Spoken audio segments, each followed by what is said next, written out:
Hello, you guys. Yeah, we're How's the audio doing? Hopefully it's fine. here. Yeah, You moved the thing? All right. moving this. So somebody let Okay. me, because, All the right. microphone keeps like turning itself up and blah, blah, blah. But it's been okay. It turned itself up yesterday, but that was the last time it did it. Yeah, so the sound should be good. I hope so. All No right. one says anything, so. No one said anything. Yeah. All right, so we saw Close Encounters and saw Red Dawn last night. Yeah. Yeah, we tried to watch that other one that somebody sent us from Yeah. UK. Liam sent it. Liam sent He's it. one of our patrons. Right. We went to go pop that thing in and it said, Region B. Can't watch it in the US. It's UK only. UK Unless you only. have a region free player, which Right. I don't think We we don't have have one one. anywhere. So what I'll do is we'll stream it and watch it. Yeah. That'll Yeah. work too. Yeah. Okay. I don't know, I wonder if the Blu-ray player in the living room is region free. I could check. Yeah, we should probably We could check it check. on that before, because we usually play things in the Xbox. Yeah. And as far as I know, that's not region free. Okay. Yeah, Esther said I can hear you both fine. Okay, that's good. All right. That's good. So yeah, Tom had ordered a couple movies that he'd been wanting for a long time. Close Encounters of the Third Kind, one of his favorite Steven Spielberg movies. Yeah. If not your favorite Steven Spielberg movie, is it? No. No. No. That would be Raiders of the Lost Ark, right? Yeah. Yeah. I'm torn between Raiders of the Lost Ark and Jaws. So Yeah. those are probably my two favorite. Got to movies. see Jaws again too. Haven't seen. I want to get like a deluxe issue of Jaws. You should. They probably got some nice Yeah. steel book and shit like that. Right. And then I'm a big John Milius fan. I haven't seen Red Dawn in a while. I want to see how it aged. It aged.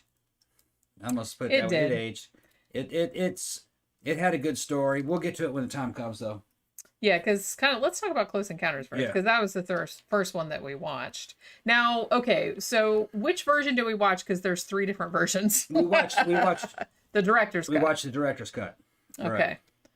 There's also a special edition. Special edition has all the interior shots of what they see when they go inside the damn UFO. Yeah, and actually Steven Spielberg didn't like that. That's why he took it out again, because that was something that the studio wanted. Yeah, I've seen both versions. I actually like the ones where you can see he goes inside and sees everything. Yeah. It just looks like a bright city. There's nothing really all that impressive about it by today's standards. You see, if I seen it, it's what I kind of wanted to see when I was a kid. When Yeah. he walked in, like, wow, what did he say? Oh, they fucked us over. But I did like the movie when I was a kid. It had a lot of the pace of the movie is a lot faster than I remembered. It's got a very quick pace. It's got a really good cast. Fantastic dialogue. Even the little kids, the shit the little kids say. Fucking hilarious. Can we throw dirt in our bedroom when you're after you're done? Just shit the kids would say. And actually throw it through the window. Throwing dirt through the window. Because that's what Daddy was doing. Yeah. So, he's like, well, it must be okay for us to do too. Yeah. And then it's just funny. It's good. It's a good movie. A lot of the stuff from this is what 77.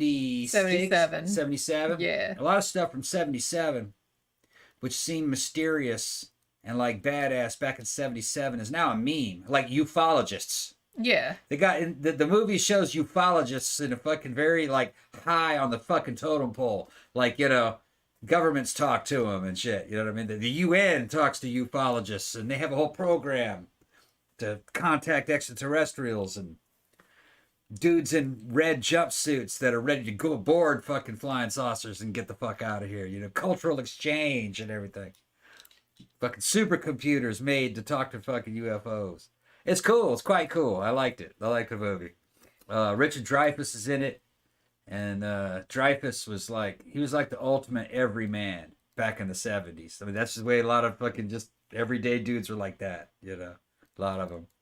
Well, it's funny because originally, Steven Spielberg had been wanting to make this movie since like the early 70s. Now, initially, he wanted to make it as a documentary because he was really interested in UFOs and stuff. Yeah. And he wanted to make a documentary.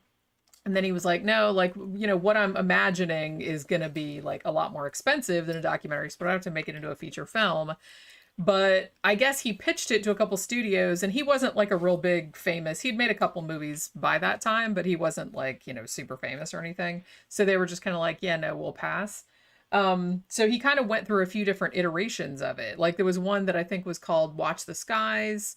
There was one that was written by somebody else, and I can't remember what it was called now, but it was a different thing. And originally, some of the other iterations of the script, which were not necessarily written by him, I think the first one was like supposed to be about an army guy that was a debunker of UFOs, but then he saw one, and then he went to the government and was like, yeah, we have to find the UFOs and like trying to contact them. And then the next iteration, the guy, like the main character, was a cop. But then Steven Spielberg was like, I think it would be better if it was just like a regular dude that, just like an everyman, like you said, that has an encounter and it like changes and also he kind of wanted to do something because there's a lot of like themes in this movie. And like watching it again, it became a lot clearer to me, like what the themes of it are. Like, what are you talking about? What do you mean? One, there's a big, like, kind of Judeo-Christian kind of thing. Like, not in an overt way, but there's a lot of parallels to, like, a Jesus story, Moses story, stuff like that. And something that he goes into a lot is communication. You know what I mean? Because something that I really noticed a lot on this watching of it was that in almost every scene, particularly from the beginning of the movie, there's people either talking at the same time, or they're talking across purposes, or they're talking in different languages that have to be like retranslated, for one another. And then like as the movie goes on, like when the aliens come, like everybody is kind of like in agreement, or everybody can understand one another because the aliens are talking to us through music, which is a universal language. Yeah. So I think that he was kind of going for, and actually I think he said this also in interviews and stuff, that was kind of like one thing that he was kind of going for in this, and why the opening scene was like one guy speaking English, one guy speaking Spanish, one guy speaking French, and they were having to like translate everything back and forth. And there was all this constant noise in the background. Yeah, to me that worked as a kid. Yeah. It made the whole story seem like it had a much larger scope than just a local event. Yeah. That this was a global type event. It was like mankind's awakening to a larger truth outside the planet, and having all those languages bounce off of you when you were a kid, it added to the coolness and the tempo of the movie. It seems like it's moving very fast, and I like that. It doesn't really flounder. You know what I mean? Yeah. Or you don't know what I'm talking about. Yeah. The edit is very quick, and it has to do with that dialogue. The way that dialogue's written is fucking great. Yeah, it definitely is. And like I said, it's kind of like organic too, because even in the scenes with the family, Roy's family, where they're talking in the foreground, and then the kids like banging a baby doll and shit in the background. And it's just kind of like, and another thing too, that I think Steven Spielberg talked about a little bit with this movie was saying that he also was kind of trying to, because Roy, he's like, it was almost kind of like a religious conversion, or somebody with like an artistic temperament and worrying that they can't reconcile their artistic temperament or their religious conversion or whatever with a stable family life. You know what I mean? Because there was a lot of that kind of shit going on in the movie too, where Roy was like, he saw the UFO and it was like this amazing thing, and he became like obsessed with it, and then like his wife just didn't get it. And, she ended up like taking off and taking the kids. Now, Steven Spielberg did say later, he's like, I made this movie before I had children of my own.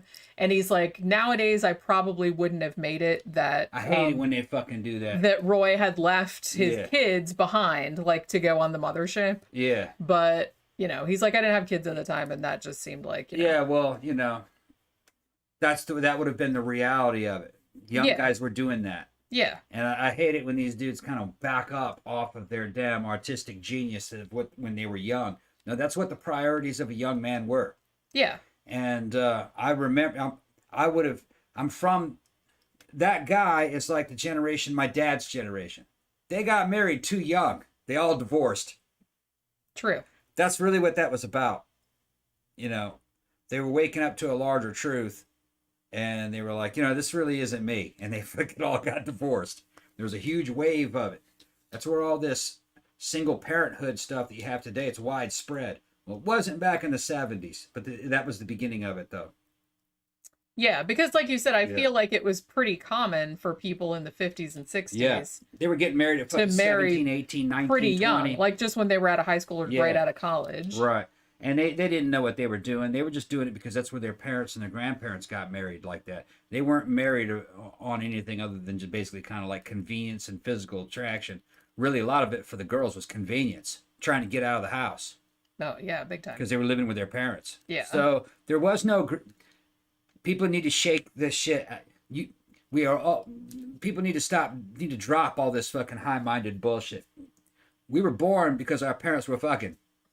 That's all it was. Well, yeah, everybody. There's no deeper meaning to it than that. All right, and fucking, that's all it was. And they were hooking up real young back then because they wanted to get out of the damn house. Yeah. That's all it was. Yeah. So, yeah, they got divorced. Big fucking deal. It's not the end of the world. You know what I mean? They remarried later on and had more kids or whatever, but that's just the way society's evolved, and that's what happened during that generation. So that's how I understood the whole... because look what happened. He saw the UFO. He was tripping. Yeah. The wife really didn't get it, didn't give a shit kind of deal. He was opening it up to a whole new reality, something that was more... Yeah, and I mean, she didn't see it. She didn't see it. And she was just kind of like, hey, we've got these 3 screaming children that we have to take care of. It's like, I can't worry about that. Yeah, and he's in a way seeing his old life as drudgery, that wasn't him. And then he's embarking on this new adventure. It's male liberation, really. But it's what it is. He's embarking on a new adventure, especially when he meets another woman who's seen it. Now, she's got a kid, and they kind of show kind of like a little, in a way, like a brief adoption of her little kid, where he treats it like his little kid. Barry. Little Barry, all right. But then he says, fuck it, I'm going to outer space, and he leaves. She wasn't going to go back to him anyway, the wife. No, she took off. She thought he was crazy. So well, he was doing some crazy shit, to be fair. Well, the aliens were fucking with his mind. Making sculptures out of mashed potatoes, throwing dirt in the windows, then making like a big pile of dirt and trees and stuff. She wasn't coming back. In the living room. Yeah, she wasn't coming back anymore. I mean, I can see... Well, the thing about it, I think like the older I've gotten, like, I can see both sides of it. I mean, obviously from his point of view... he's like, I saw this amazing thing, we're not alone, blah, blah, blah. And it's like, he needs to do something with that. But I can see her side of it too, because she's just kind of like, oh my God, this dude that I'm supposed to be raising these kids with has gone completely mental. And, he's trashing the house. Yeah. And it's like, what am I supposed to do? Well, remember the aliens had implanted something in their subconscious. They were calling them to invite them to this thing. So he had been called. Yeah. So he couldn't stay, Yeah. And not everybody, it's weird because not everybody that got called went. No. I mean, Barry got called because he got taken, but he didn't go in the end, did he? No, they gave him back. Yeah, they gave him back. They're like, yeah, he was too little. He's too dirty. He was too little. He's putting boogers all over everything in the spacecraft. I think the message was that he was too little, and they sent him back to his mom. Yeah. They didn't take the mom. Yeah, she stayed there too. So they just studied him for a little bit. But no, it invited a bunch of people, but they couldn't make it because they were either too old or not. They didn't have the physical prowess to make it past all those soldiers and all those fucking, all those mental tests. Like, poison gas, you can't come over here. Yeah. Yeah, the psyops. They couldn't see through the psyops, but Dreyfus could. He goes, "There's nothing wrong." No, he said, "This is bullshit." So there was nothing wrong with the. Well, yeah, because I mean the message that he got was so clear, and other people had it too. But I mean, him and that other woman were kind of the only ones that got past. There was a "you better have your mask on" theme. Yeah, I like that. Psyops. Well, and the other guy that went, there was a third guy that went with them, like climbing to the top of Devil's Tower. But then he got gas. That didn't kill him, right? No, I think sleeping gas. Yeah, it was just sleeping gas. It just put him to sleep. That's what they did to all the animals. Yeah, that's right. To make all the fucking cows look dead. That's right. Knocked you out for 6 hours. Yeah, they said that. You woke up with a bad hangover. Yeah. Yeah, but it's still a masterpiece. It stands up to the test of time. I don't know how a younger viewer would see it. I think when we see it in the context of the time. We see it from the context of the late 70s and the 80s. Before, special effects were just some, free, basically, where you can show any image to anyone now, This one is practical effects, and the effects are sparse. There's not a whole lot of them by today's standards. Well, even by the standards of the 80s, there weren't that many effects. Interestingly, Spielberg, they're good though. He actually did like some test reels of early CGI for this. Yeah. But he didn't really like the way they looked. So what they did on this, the effects that you see like of the spacecraft and everything like that, what they did was those were usually miniatures or other things, but they shot all the effect shots on 70 millimeter, and then the rest of the film is shot in 35 millimeter. So that way you wouldn't, when you put them together, you wouldn't lose resolution. Because we were kind of talking about this when we were talking about some of the Ray Harryhausen movies, especially like the third one, The Eye of the Tiger, Sinbad and the Eye of the Tiger, where some of the shots that were composited, you could see that they were lesser resolution, but Spielberg specifically did not want that to happen. So the special effects shots were shot at like higher resolution than the rest of the movie. So then when they were composited together, they would match. You know what I mean? Pepper said she was born in 1990 and she loved the movie as a kid. So that's good to know. I liked the movie when I was a kid because, especially not knowing how it was going to end, because it did build up suspense. You weren't sure whether or not the aliens were a threat or not. Like when they go get Barry, they're coming down the chimney and you go, Santa's coming. Look, there's Santa. He's at the window. And then Barry's into they're it. trying to come in. And then the screws started unscrewing from the central air in the floor. Yeah.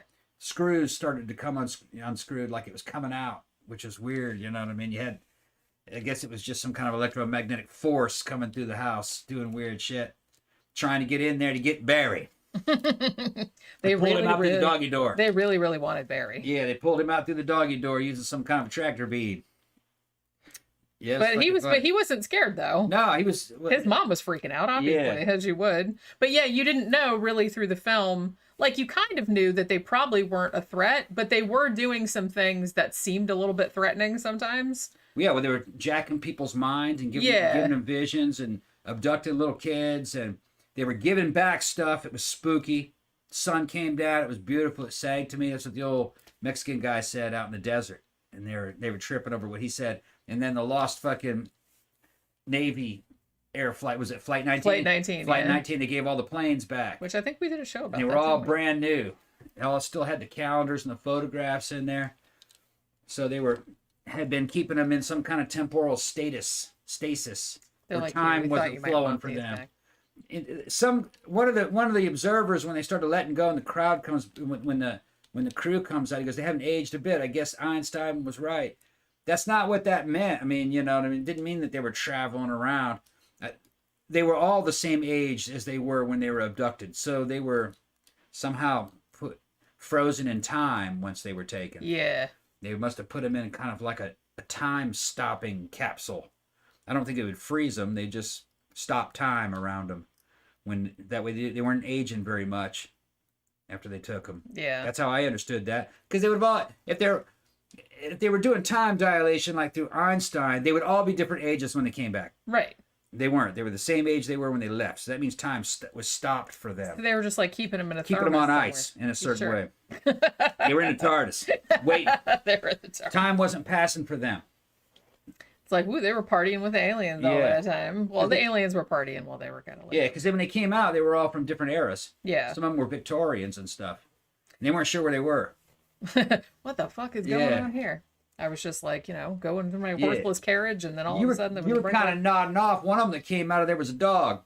Yeah, I remember that from before. I've seen this movie before. Yeah. So it's just I was really, really sleepy, and we drank a beer, or a couple of beers. And beer always makes me really, really sleepy. It looked like a white Afghan came walking out, or a sheepdog. That dog was probably just like, what the fuck? Well, yeah, but what I was saying about the special effects, too, is that a lot of the shit, I think that the couple extraterrestrials at the end, the one that does the hand signal, with the music and everything, that was a puppet. the little bitty extraterrestrials that surround like Richard Dreyfuss and like take him on the ship or whatever, those were all 6-year-old girls Yeah, that's funny. from the elementary school near where they filmed it in Mobile, Alabama. That's funny. And they just put them all in little alien suits. Yeah. They probably thought that shit was hilarious. I know, they were like, woohoo, we get to be Yeah. space people. Yeah, it was all a bunch of 6-year-old girls. Yeah. I thought that was so funny.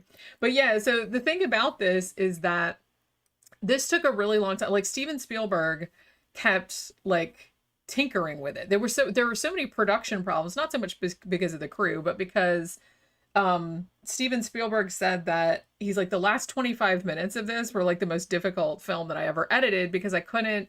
He's like, we just went through hundreds and hundreds of feet of footage because I was looking for like the perfect shots, you know what I mean? Like to edit it to kind of get this amazing, like epic ending. And he wasn't quite happy with it. But Columbia Pictures, who had backed it, who were actually in financial trouble at the time, and actually didn't really have the money to give him for this. They had to borrow it from some other studios and shit, hoping that it would be a big success, which it was, luckily for them. But so they were like, well, we have to get this movie out like in 1977, and he wanted to delay it until summer of 1978 so he could get the cut exactly the way he wanted it. And they were just like, no, we have to do it right now. So he got it, put it out.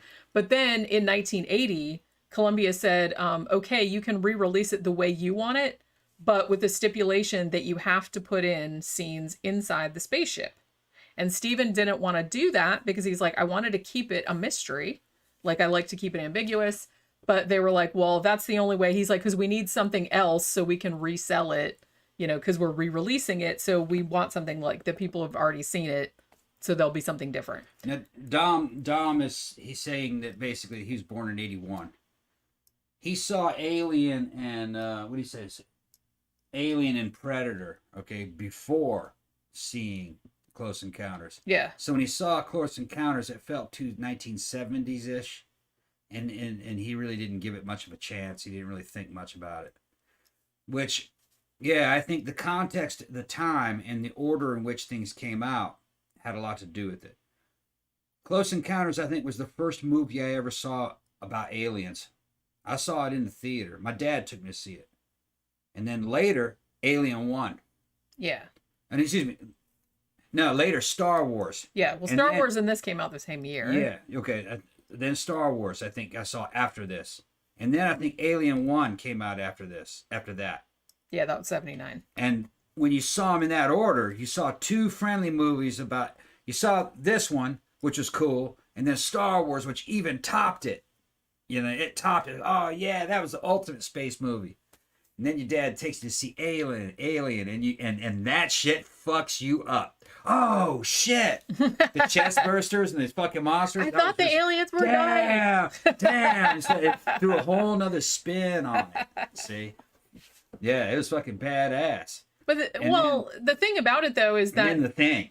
Yeah. Well, the thing about it though is that throughout the 50s and 60s, most of the, you know, alien, the sci-fi movies had been hostile aliens. Yeah. Not all of them. There were a few that the aliens were friendly and then like we killed them because we thought they were hostile.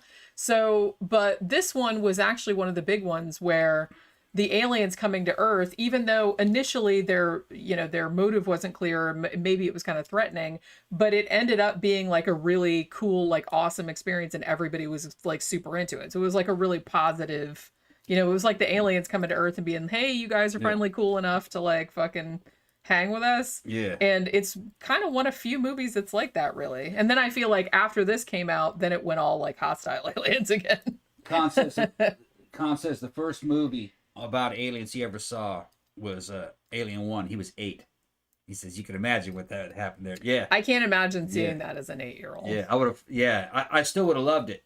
I was, see, what year did it come out? In the 79. 79? Yeah. So I was 9. Oh, I was okay, only a year about older. the same. I fucking loved it. Loved it, but it scared the shit out of me. Well, yeah, wanted to see it again. It's a scary movie. Yeah, wanted to see it again. After we students got done, I didn't want to see it again. I had to take a rest. You know what I mean? I was proud that I made it through that movie. Oh. Thought about it for like about 4 or 5 days, and I said, let's see it again. And my dad took me to see it again. Well, I was the same when I was a kid. I loved scary shit. Yeah. It's like, even if it would just keep me awake all night, because like I said, I saw some pretty scary movies when I was 7 or 8 years old, and they scared the crap out of me, and they gave me nightmares and stuff, but I liked that. Yeah. I think a lot of kids like scary shit. Yeah. Oh, I loved it. Yeah. You're like proud that you made it through. Yeah. I survived it. I made it. I made it. Maybe that's what turned. Maybe that's why I turned out the way I did. I made it. Constantly throw yourself into some bad shit. And I made it. I made it. It's like a thrill-seeking type of deal. It is. Yeah, probably it is. Yeah. Yeah. Yeah. Captain Blairdo says J. Allen Hynek of Project Blue Book made an appearance, if I remember correctly. Yes, he did. He was the guy with the pipe. Yeah. And also, Esther mentions, and I wanted to mention this too, that yes, Francois Truffaut, probably better known as a very famous French film director, was also in this movie. He did some acting and stuff as well. I think this was the last movie that he acted in. But yeah, he played Lacombe. So he was in the first scene. He was the French guy. The dude that played Bishop from Alien 2 is in the movie, but you don't notice him. He's standing in the crowd. He was one of the crowd at the end, like when the mothership lands. Because we were like, mothership. Hey! Yeah. He's younger. He's Lance Henriksen, right? Lance Henriksen. Yeah, he's young. Henriksen. He's maybe 32, maybe. I couldn't believe it. Yeah, standing back there, and they go, "Look who that is! Look!" Yeah, I was like, "Holy shit!" Yeah. I didn't remember him being in that. Yeah. Yeah. Gramthars Hammer says the spaceships buzzing around in Close Encounters sure resemble the UFOs that Navy pilots have been seeing. Just saying. Yeah. This, like I said, Steven Spielberg was super into aliens, and he believes in like all that UFO stuff. You know what I mean? Like he thinks that they've been visiting and all that. As far as I can determine. So he was like super jazzed to make this. And honestly, he was going to make it earlier, like I said, but then he did Jaws. And the fact that he did Jaws and Jaws did so well, like let him make this movie, because they wanted him to make this other kind of like big adventure movie, kind of like Jaws was, or like a horror movie. And he was like, no, I want to do like this kind of, and you know, this kind of like, you know, cool like UFO sci-fi movie, and the studios weren't like super jazzed about it. He actually, I think he pitched it as it was only going to cost like $3 million to make, but it ended up costing like $19.5 million. But luckily, it made like $300 million, so it was fine. Louis said that I saw some kick-ass movies when I was a kid. Said, yeah, I did. I was lucky. I was born at the right time, and most guys who were really real students of film who are my age that saw the same movies I saw will say that we grew up during the golden age, the second golden era of Hollywood. That there was just a bunch of good movies, all came out in the late 70s, all the way really mid 90s, I think. I would even go earlier than that. I would say like even 60s, 70s. I mean, I don't know. I was too young to see him, though. Yeah, that's true. I think it started with, I think it really, the new era started with like Lucas and Spielberg. Yeah. They kicked a lot of shit off because they were not big Hollywood. And the same thing with Francis Ford Coppola and, some of the people who worked with, what's the Italian movie, the guy who did Flash Gordon, that's theater, Dino De Laurentiis. Dino De Laurentiis, that studio too did some fantastic shit. And it was kind of like they just had enough technology to where small studios could now have decent special effects, and you had some good writers, and it was all kind of culminating. And the guys that were making the cool shit that we talk about now, those guys really weren't deep in the studio system. They were almost kind of like semi privateer directors. You know, what do you call them? In indie. They were kind of semi-indie. Then they ended up becoming mainstream over time. Just because their shit made so much money. Just because their shit made so much money. So it was like a new wave of indie. And I almost want to say maybe it started with what was George Lucas's first movie about the hot rodders? Fucking kind of Happy Days ripped it off. What, American Graffiti? American Graffiti. I remember when that thing came out, it had people really liked it. It had a big response. And maybe you were a little girl, but I remember personally people talking about that. I remember people talking about it. About like it was like a great movie. I saw it later and it was just a good movie. But But I think in context of the time, there weren't very many movies like that. Right. I think that's something that you have to think of anytime you watch a movie from it. It's like you have to you know, what was normal for the time. Normal for the you need like context, sure. That movie was almost kind of like a reality movie. Yeah. For the time. Like a slice of life type. Yeah, it was really good. So I think I was lucky to see these when they were coming out in the theater. Yeah. I don't think it will happen again. I think the theater's over. It's run its course. The future will all be shit on streaming, but it's always cutting edge technology. That's no longer film. I mean, that's 20th century shit. It's going to be these video games. Video games will go down in the minds of these young people. I remember when that game came out. Remember when Red Dead, what's that cowboy game? When this cowboy came out. Remember when fucking Fallout 76 came out? You know, it's going to be like that. Yeah, probably. That's what it's going to be. We'll be dead by then. But you know what? I feel that way about certain video games. I remember GoldenEye off the N64. I want that on my fucking Xbox One. I want to play GoldenEye. The only one I can play is Perfect Dark. Yeah. Which is kind of it's the same engine. Also like fucking Arcania of Time or Ocarina of Time, that little fucking Zelda game. Yeah. That when that came out, that was just fucking great. I can play those old games and it's nostalgic. They're still playable. You know?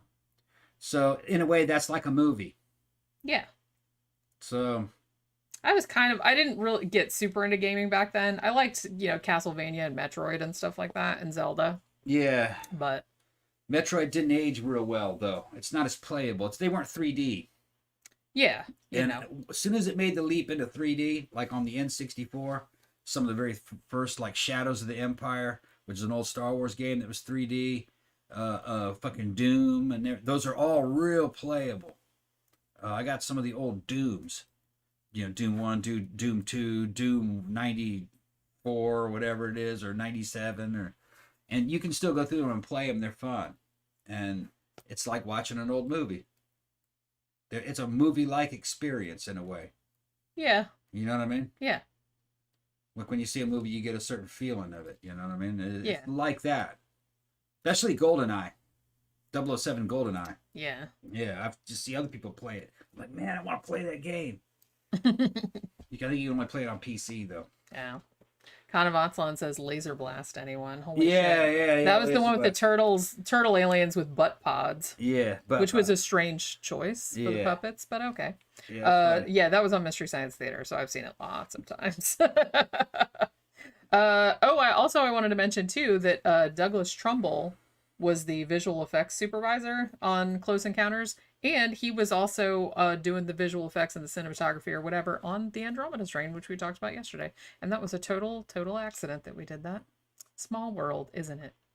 Mm. So, do you have anything else you wanted to say about Close Encounters? No, it's just, it held up pretty well. The movie held up pretty well. Like I said, it's not my favorite Spielberg, but it's probably, I don't know, until he did what the fuck? Now I can't even remember what that movie was.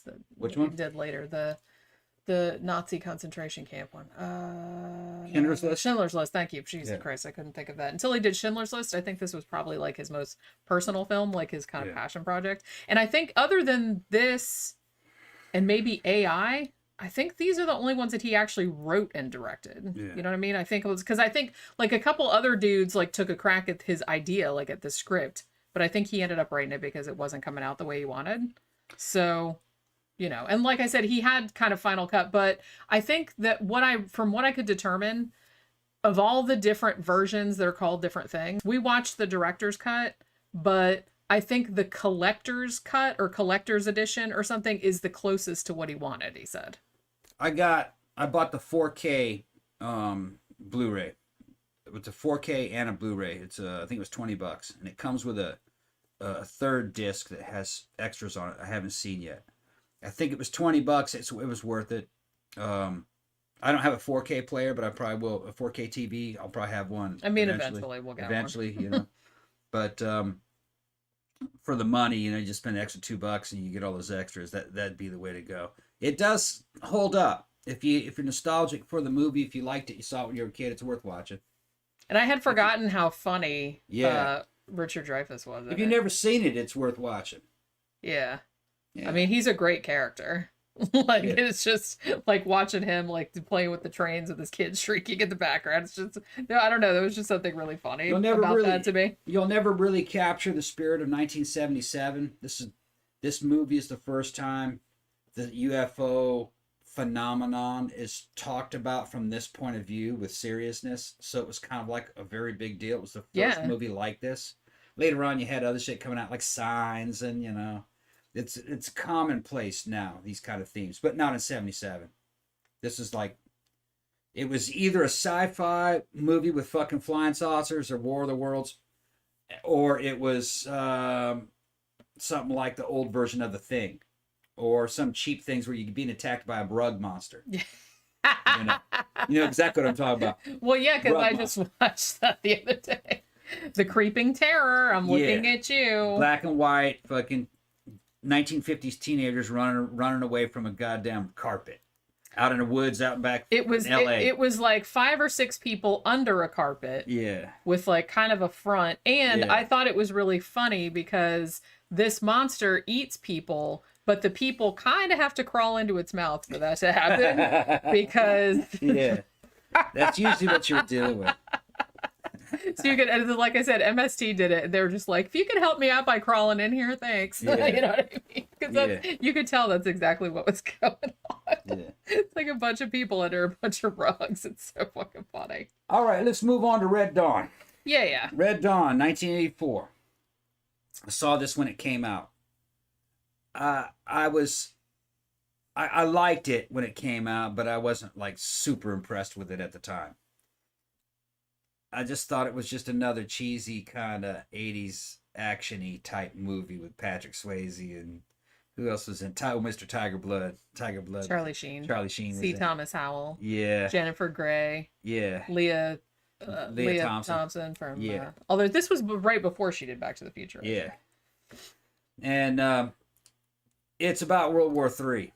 The United States gets invaded by communist forces. It's like they get invaded by Cuba, Venezuela, and I think Honduras, with the Soviet Union backing them up.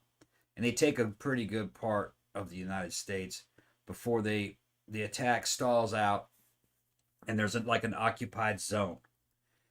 Inside the occupied zone are some teenagers who kind of survive and become like a band of rebels to fight the communist occupation of Wolverines. Of part of the United States.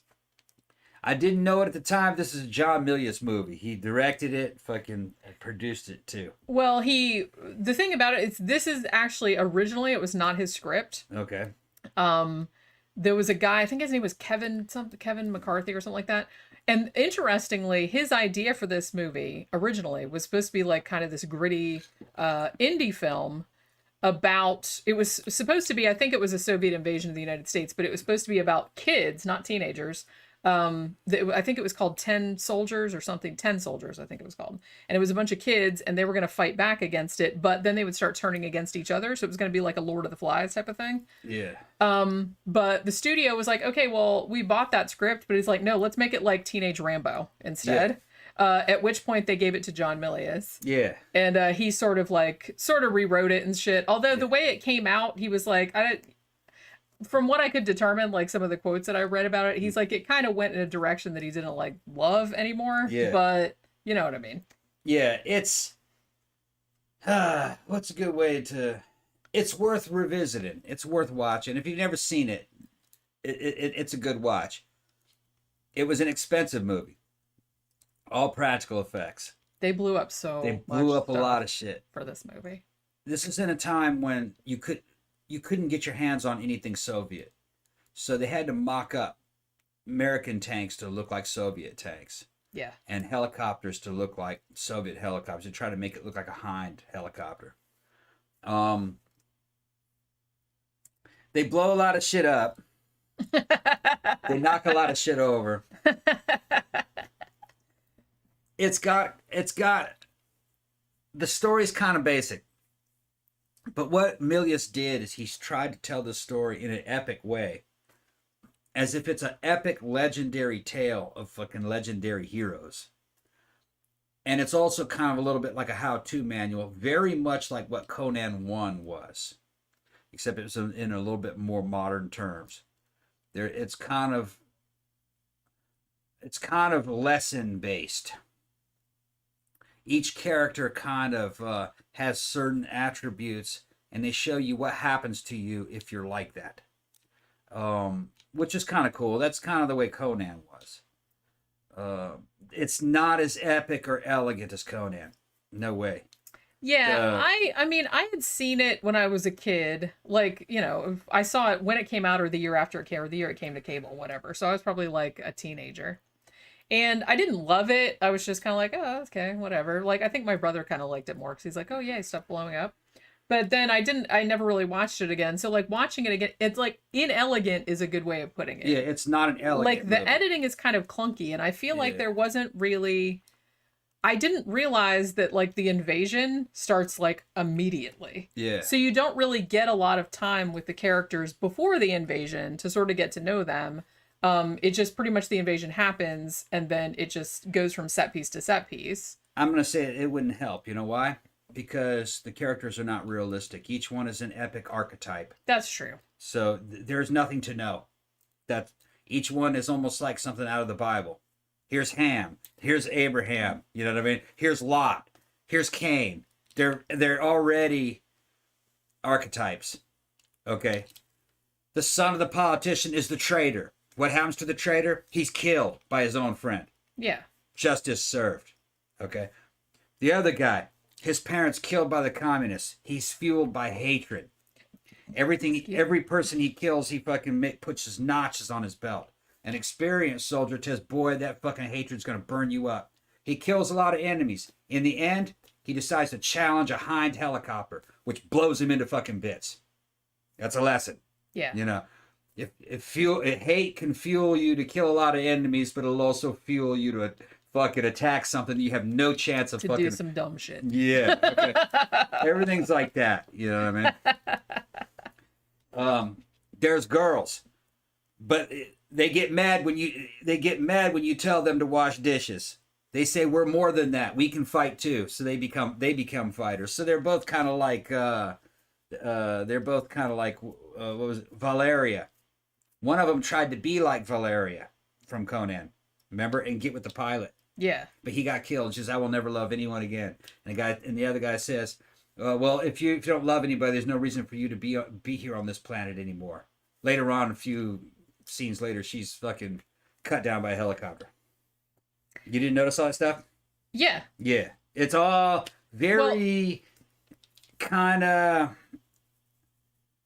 Aesop's fable based, you know, which is not bad. That's Milius being a Milius. He's trying to do like, I get that, but you know, I've seen some of his other movies which were, like you said, a lot more elegantly told. This one is a little bit, but you can see that this, I mean, one, the script, it wasn't his original idea, and it's nothing like what it was originally conceived as. And so he was kind of handed it later. Yeah. Because they're like, hey, he does all those war movies and stuff, like, give him that.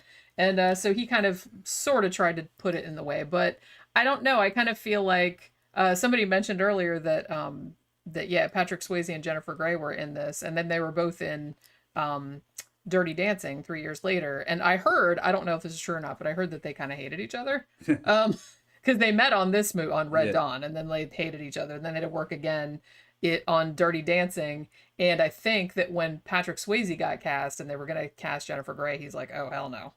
He's like, I don't like that chick. I don't know why. I don't know why he had such a thing against her. I don't know if that's true or not. That's just what I heard. But I don't know. I kind of feel like, I don't know. I thought the acting in this was not all that good. Like, even for the era. No. Charlie Sheen was good. It just seems a little... I never thought Patrick Swayze was a good actor. He's good in some things. I never really... he always just seemed like Patrick Swayze to me. Like him playing himself. That's true. And then, he does have a Swayze-like quality. The guy who played the fucking F-15 pilot, I thought was the best guy. Well, Powers Booth is rad. I mean, he played Jim Jones in a movie, I think. Yeah, he was there to class up the joint. Yeah, oh, big time. Even though he wasn't the original choice, but, you know. And then another like little mini story arc that they did is that the Honduran guy was bitching about being in the occupation force. He was like, back when I was young, I was a partisan. I was a rebel fighting against these oppression. Now you're making me be a policeman over these people. So he became what he hated. And in the end, he let Patrick Swayze, I call him Patrick Swayze, let the rebels go. Patrick Swayze's being himself anyway. What was his character name? Jed, right? Jed, yeah. Jed. Yeah. I mean, it was not an elegant movie, but it's not a bad movie. What dated it and what kind of fucked it up was their very 80s style gunfights that are totally unrealistic. They run out into the middle of the road and duke it out with like 40 or 50 armed men who are behind cover with assault rifles, all right? And they're beating them? No, you'd get cut to shreds. They are doing shit that's just not possible. Well, I feel like the way that they staged the gun battle made it look very implausible. Yeah, very implausible. That this group of teenagers could have ever done this. Could have beat like these whole like big fucking battalions of dudes. Yeah. In one scene, they get spotted by 3 Hind D helicopters, which are like the Soviets' version of a troop transport / attack helicopter. They got a cannon on them and wire-guided missiles. They can carry troops. They get spotted by these things. And they elude these 3 helicopters. They basically run from them on horseback.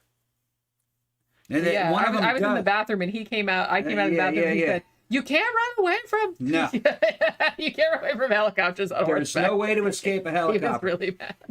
If you escape, if you're spotted by a fucking helicopter, you're dead. You can't run. It will follow you wherever you go. If you go into a tunnel, it blows the fucking mouth of the tunnel open. It blows it apart, and you die in a fucking avalanche and a cave collapse. If you run into a building, it fucking destroys the entire damn building. You cannot run from a helicopter. It sees you, it kills you. It's just in a story, Yeah, so some of this stuff, like I said, this is not a real, it's, there were a lot of movies like this that came out in the 80s that were just these really like over the top. I mean, that was kind of like why a lot of people like those 80s action movies, because they're really like over the top and not all that realistic. And it's just like a bunch of shit blowing up. And also the theme too of just like a bunch of plucky youngsters fighting back against like a much larger, I think that was like another kind of recurring theme also. So and another thing is that they do something called they do something called close ambush, which is where you get on a road on the high ground behind cover and wait for your fucking targets to come through. You blow the claymore mines, take out the front vehicle and the back vehicle to keep them all trapped, and then you engage all the targets, which is all the dudes in there. Well, they did this to like a formation of 3 trucks carrying infantry, and about 60 dudes spilled out of those trucks and ran on the other side of the truck where the claymore mines were, because that's what you do. Wherever the cover is on the other side of that fucking target, or on the other side of that kill zone, that's where you're going to put mines. When you initiate this ambush on the troops, they have the same training you have. They know that if they jump out of that truck and go into the downhill, that the mines are there. They don't do that. What they do is they run straight at you, guns blazing, all of them, because that's their only chance to get out of the kill zone. So they show 6 kids with light weaponry, 1 belt-fed weapon, kill probably about 40 or 50 armed infantry. It's not possible the way they showed it. It's not possible. But like I said, that was kind of a theme of these 80s movies, just like, the little guy fighting back and he's able to like take out all of these. You know what I mean? And they didn't even take casualties, and they had no training. It's that's just something they figured out on their own. No. Well, that was another thing too. They didn't even have like a training montage in this shit. No.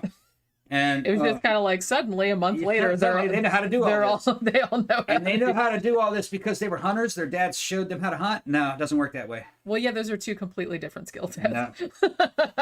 No. Sniper maybe, but not a professional hunter or not a professional soldier. Yeah, that's like I said, those are 2 completely different. Yeah, and they were using RPGs and claymore mines, and there's a little instruction booklet in there. It's all visual. You can be illiterate and see what the instructions are. Some of it's written on the side or inside the fucking bags that the mines come in. But you as a civilian wouldn't really know how to deploy that. Yeah. without somebody giving you the idea, hey, put these in wherever the troops are going to run to for cover. You just don't think that way until somebody says that. Yeah. You know, that was something that they learned by experience, and they gained experience by getting their own guys killed.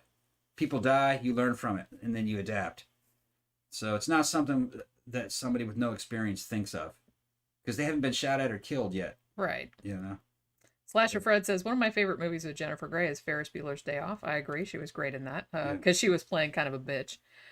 Louis says Ron Superfly O'Neill was also in it, which is weird because I'm pretty sure that guy was also in When a Stranger Calls, which is the movie that we're doing for the retrospective this week. And again, we didn't even mean to do that. Yeah. See, look, everything's coming together. Fourth Jordan down says, in reality, being a member of the Resistance would be suicide. Yes, it would. Yeah. Well, yeah, there really wasn't that many of them. And I kind of thought, I mean, and did this happen? Because I kind of dozed off a couple times because even like a bunch of stuff blowing up gets like boring after a while. So I was kind of like, I was really sleepy because, like I said, beer. So I kept like dozing off, and I was kind of like, well, was there a point where the Wolverines didn't like people that they liberated from some of the camps? Like, did they join them, or was it always just... never showed it? That's what I mean. Because you think that that's what would happen, that they would have, they would at least get some more like recruits. Yeah, that didn't happen. And it showed a very glorious kind of...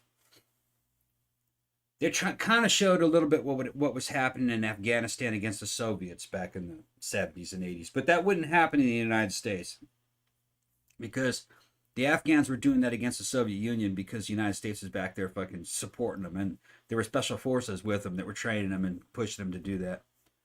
Most of the time when you have a situation like they showed these Wolverines in, they would be doing missions like the very, very first one, where they're up in the woods and they see three guys taking photographs and joking around by their vehicle. You jump on them and kill them. You always go where the weakest target is. You don't go for the strong targets.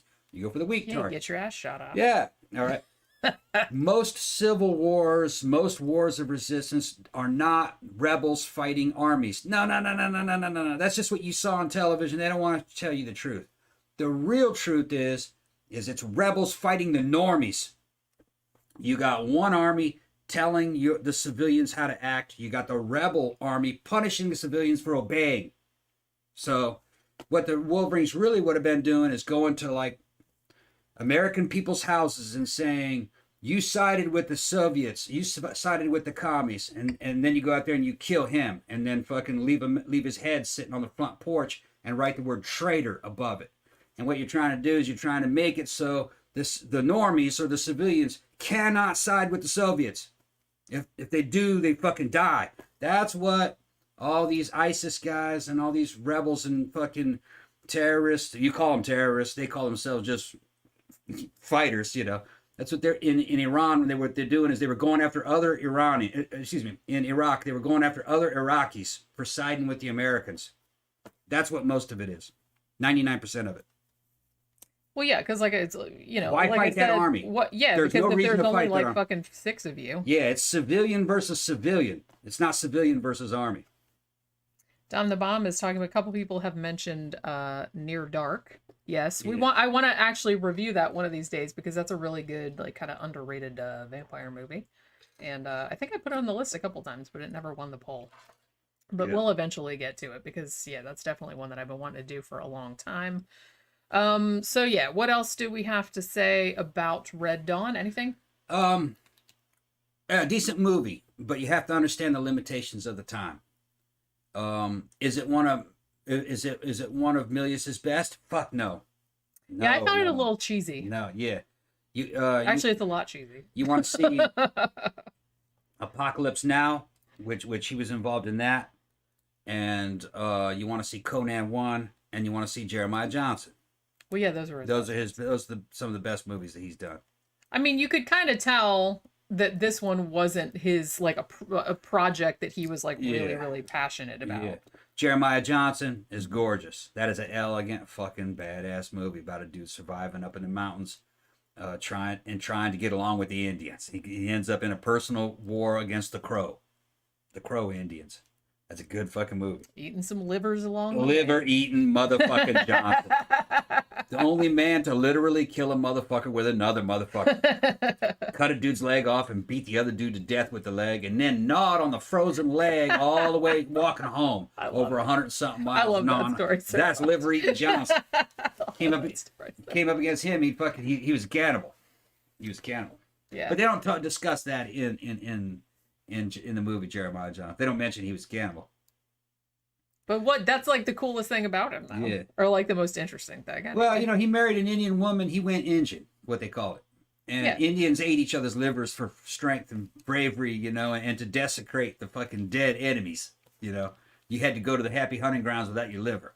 I mean, might as well, because, hey, free It was liver. terror tactics, you know. Come up against me, I'll fucking eat you after you're dead. Then, go to heaven without your liver. It makes a lot of sense, see. And they're like, I ain't gonna fuck with that dude. And I'll cut off your leg and beat you with it. Yeah. Well, they were capturing him and they were gonna sell him to another tribe. Oh my God. It's just I love the visual of that, of just like you having a leg, like cutting somebody's leg off and just beating the shit. Yeah. Like I said, killing a motherfucker with another motherfucker. Milius was real good about getting involved in movies that involve badassery. That's why they drove him out of Hollywood. They was like, oh no, we're not having this anymore. Red Dawn actually got him kicked out of Hollywood, evidently. But which is dumb because the studio wanted it to be like that anyway. I mean, like I said, it was supposed to be like an anti-war movie that they started, and they're like, no, make it like Rambo, but with teenagers. Yeah. But like even more over the top, and that's what they did. Yeah. Now, The Big Lebowski is another good movie, and one of the characters in The Big Lebowski evidently was modeled after Milius. That's who they're talking about. If you see any John Milius's interviews, you see it directly. You go, yeah, that's him. That's him. That's exactly what he was like. Loved military shit. Yeah. Shut the fuck up, Donnie. Yeah. Shut the fuck up. Yeah. Wanted to join the French Foreign Legion. Wanted to join the fucking Israeli Defense Force. He wanted to fucking join the U.S. Army, but he couldn't. He had some kind of medical problem. I forgot what it was. Yeah, I thought we talked about that one day, but I forgot what it was. I forgot what it was. Was he a diabetic or something? Oh yeah, maybe. It's either a diabetic or something. Somebody might remember. He had some kind of medical problem. They wouldn't let him join. Yeah. Oh well, what are you gonna do? Yeah. All right. So we've been going on for over an hour. Yeah, it's worth seeing. It's just understand that it's not one of Milius's best. Yeah. I mean, I think a lot of people, it has like a huge cult following. Yeah. Particularly people that are really into like 80s action movies. Yeah, it's an 80s action movie. Yeah. And like I said, it's cheesy, it's over the top. Yeah. It's the reason that it's not as fun, I think, as some of the other over the top ones is because it takes itself too seriously. It does have some mythological epic themes. Yeah. Going through certain characters, things you can learn from, but they're not deep. Meaning they're not real super deep and super meaningful once you're older than 25. Yeah, but you do recognize what it is they're talking about. Yeah, Louis says he has asthma. That's what it was. So there you go. Yeah, you're never going to be able to be anything involved with combat. Nope. And he wanted to either be a pilot. He wanted to either be a pilot or some kind of airborne. He wanted to join the airborne infantry or a ranger. He wanted to do the fucking not with asthma. Fuck no. No, that's not never a fun get thing in. to have. I had a friend with that, and that really sucked. Can't be trusted. Even though you're being a good dude, all of a sudden asthma attack hits you in the middle of a fucking firefight, and other dudes get killed because you can't fight, and they're dependent on you. I mean, it sucks, but because you want good dudes in there, but you can't go into a combat MOS with fucking asthma. Yeah, you could probably go into a support MOS. Yeah, because you never know when that's gonna. You can't be doing something dangerous and then have that shit happen. Right? No. And imagine if that happened to you while you were fucking flying a fucking F-15, you know what I mean, in a fucking firefight, in a dogfight. No. Yeah, that would suck a lot. Mm-mm. All right. So, anything else you would like to add? No, that's it. Anything else anybody would like to add? All right. So, I guess, well, it's Tuesday today, right? Yeah. All right. So, we're doing the Sidetrack show tomorrow evening at 5 p.m., which is always fun. So, come by, have a drink with us. We'll talk about whatever the hell we feel like talking about. I don't know what we're going to talk about. We never know what we're going to talk about. We'll figure it out. Same time as you guys figure it out. But yeah, thanks everybody for dropping by today. Have a good rest of your afternoon. And we will talk to you guys again tomorrow evening. Bye.